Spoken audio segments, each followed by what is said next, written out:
आजकल हमारी ओपीडी में अक्सर ऐसे पेशेंट्स आते हैं जो 1 साल से ट्राई कर रहे हैं लेकिन प्रेगनेंसी नहीं हो पा रही है और वो समझ नहीं पा रहे हैं कि आफ्टर ऑल इस इनफर्टिलिटी का रीज़न क्या है। तो आज मैं शॉर्ट में आपको समझाती हूँ कि इनफर्टिलिटी के क्या कारण।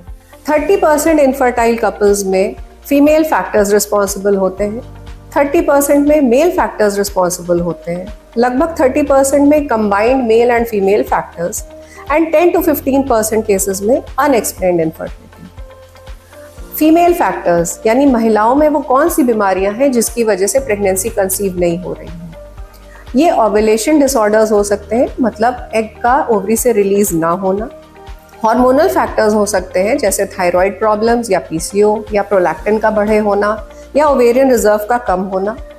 यूट्रस से रिलेटेड हो सकते हैं जैसे यूट्रस में फाइब्रॉइड्स, गांठ या रसौली होना, एडिनोमायोसिस होना या एंडोमेट्रियल पॉलिप्स होना, एशरमैन सिंड्रोम होना।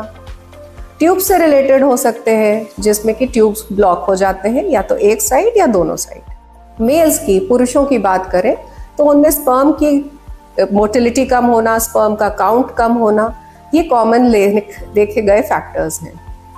अनएक्सप्लेन्ड इनफर्टिलिटी वो कैटेगरी है जिसमें जो स्टैंडर्ड टेस्ट हैं उसमें कुछ भी नहीं समझ में आ रहा है कि क्यों ये इनफर्टिलिटी हो रही है। ये केसेस थोड़े से कॉम्प्लिकेटेड होते हैं और इनमें हमको फर्दर टेस्ट करवाने पड़ते हैं। इनके कारण हो सकते हैं low egg quality, low sperm quality, cervical mucus का इम्यूनोलॉजिकल रीजन, एंडोमेट्रियोसिस जो कि डिटेक्ट नहीं हो पा रही है, या फिर कुछ जेनेटल इन्फेक्शंस जैसे कि पेल्विक ट्यूबरक्लोसिस या क्रॉनिक पीआई। सो आपके केस में क्या रीज़न है कि आप कंसीव नहीं कर पा रहे हैं, ये एक गायनेकोलॉजिस्ट अपने टेस्ट के और एक्सपीरियंस के आधार पर ही आपको बता सकते हैं। इसीलिए हर इनफर्टाइल कपल के टेस्ट भी अलग होते हैं, उनका ट्रीटमेंट प्लान भी अलग होता है और उनके इलाज में लगने वाला समय भी अलग होता है।